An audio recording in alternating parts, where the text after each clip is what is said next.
Para nako sa akong dugay-dugay na nga pag-alagad isipari mga 17 na katuig kapin, kuan na-realize na ako nga kining kinabuhi dinhis kalibutan ang iya ra yung pinaka-importanting gitawag nato bag fulfillment or kalampusan kon makabot ang kaluwasan.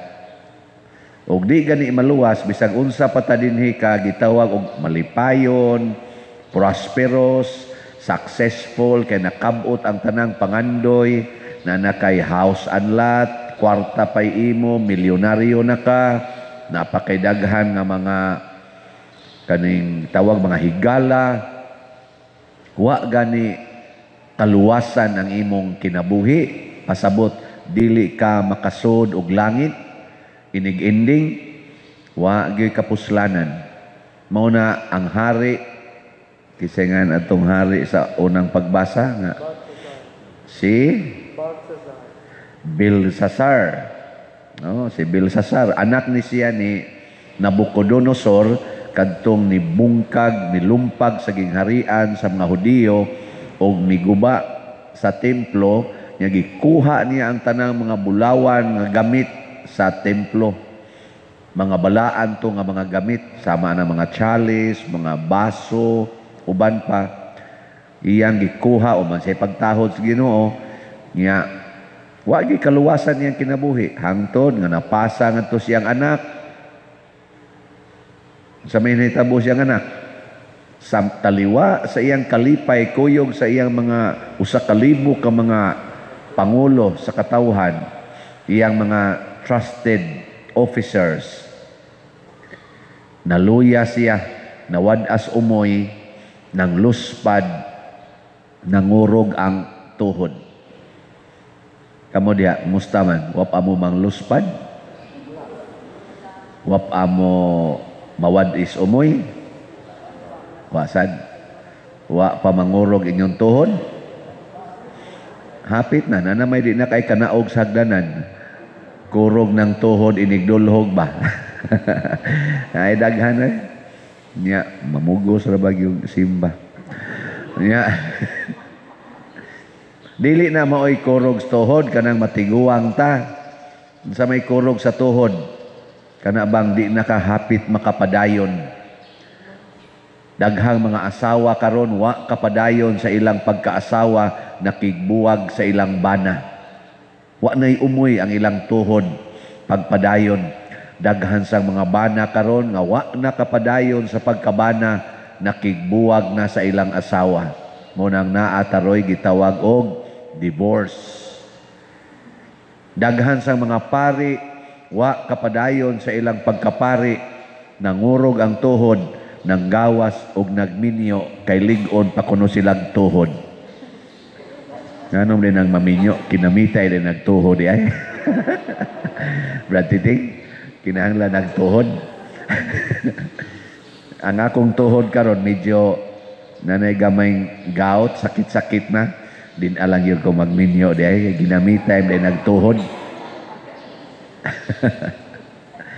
Daghan sa ron nga mga madre, wa kapadayon sa ilang pagkamadre, naluya ang tuhod o ang resulta ng gawas sa ilang congregation o ang uban nga minyo, ang uban gani napaangkan, ang uban pa gani napangasawa o mga dili na gyud matuhuon sa Ginoo.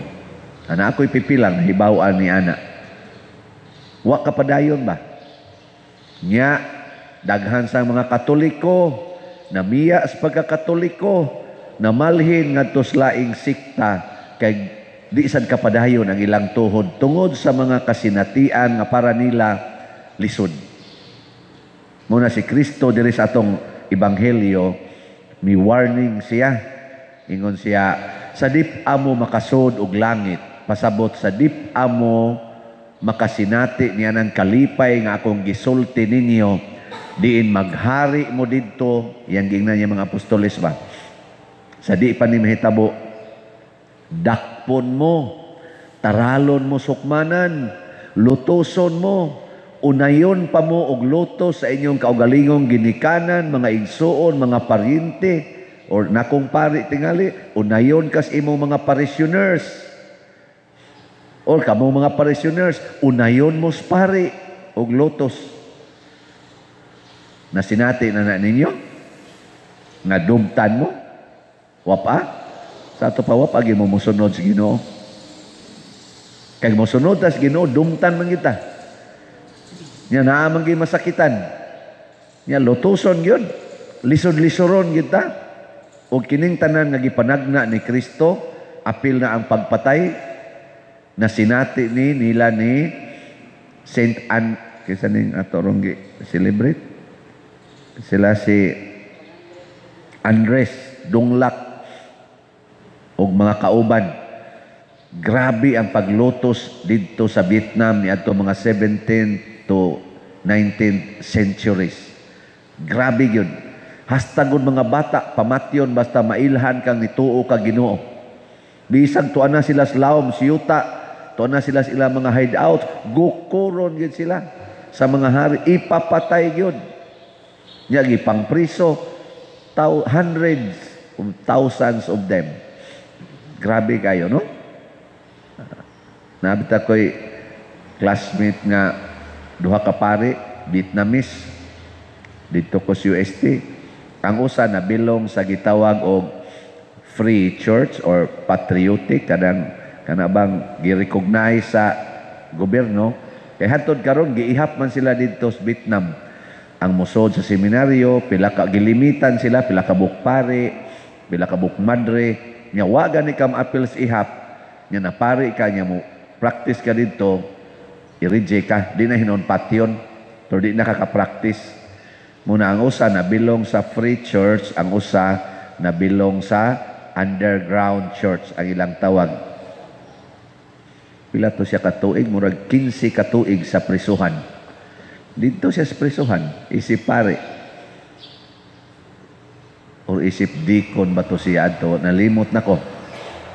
Basta kuno, ang mga piniriso dito, iyang bunyagan, nang mamunyag siya, kay ang ila kuno ditong kaliguanan, kanamang linya tanan ba? Linya tanan, magkita ra mo diha. Wa na lay uwaway, hubo tanan ha, linya, ngadto. Mukuha ra kuno siyang balde, niya ang iyang kauban, sa di pa mahumod sa tubig, iyang bubuang tubig. Muras lang magduwa-duwa ba? Niya mauna dito'y baptism. Daghan ko no kay siyang mabaptismo sa bliga lagi ang tubig, baptize na to. Di lang yun manguros, kay manguros ka na may gwardya, patyon mo di kag ritso, buo lang tubig. Nag-discuss man mi ato sa different ways sa pag-impose sa sacrament. Creative way ba? Yan, santo aman sila, under man sila sa persecution. Buo-buaran yung tubig sa kabalde. Ya, dito sa China, kay mo sa ng China, na amang sa underground, ay patriotic. Ang ako sang kaila nga deacon, 5 katuig siyang deacon, wa maordinahe, kay iyang obispo na priso. Oto, niuli siyang China, pag human siyang masteral, o niya, ibisita niyang iyang obispo dito. Niyang obispo, buutan man kayo, na suod-suod sa kuno ang ubang mga guards. Ingong kuno dayon ang obispo, kaman, ordinahan na tika, pero gilain lang pagsulti para kay close, kuan man yun, monitoring. Yun siya, okay ra, siya sige, mga unta, imbitar pa nilang guard, paniod to, niya, kuha din siya, nakanakunong murag siopaw nila, baka mo na ilang murag rice, siopaw, pagkuha niya, ingon siya, ayaw lang na, kari lang diyan naman ko, ingon siya, ayaw, lahi ni, gipikas ang siopaw, gihatag na to niya, mao na to ordination niya. Nya gihikap din iyang obag, ingon siya, astilan gid nimo, kabuotan gid nimo. Giana ra iyang obag, wayo kasabot diha mga guard. Nang hilak gud mi pagkantamisa niya, mautoy iyang ordination. Kami daghan pa kay mga ritual, hapa-hapa pa, picture pa sila didto. Wa ana. Nya paghuman niya didto og ordain atong klasihas pagka-ordination, dito na siya nagkantamisa sa UST pag uli niya. Hagas taong iyang luha o ang among mga luha. Ingon ana kalisod ang giagian ni ining mga santos. Pero kinahanglan tang muagi ana. Nya unsa may makaluwas nato matud pang Kristo, kung magpabilin mong malig-on. So kanang mga asawang sigihag kulatas bana unya nangaguba ng naong, ng lagom na, nangatangtang ng ngipon, nya di gyud mo biya hangtod mamatay kana santa gina. Kanang bana nga sigihag tintal sa silingan niya ang asawa, sigig pangyaw-yaw, siging yaw-yaw, niya luod na kaignaong ang asawa, pero ang bana bisag pertinag yung kapuyag atubang, iya rag yung atubangon, higugmaon, di gid siya mo pada atong silingan, kana patay ginang banaha. Pero santo gina. Nga kung papas una, hilumon man to, akong mama man mo, yawan-on kay tanan, siging latos.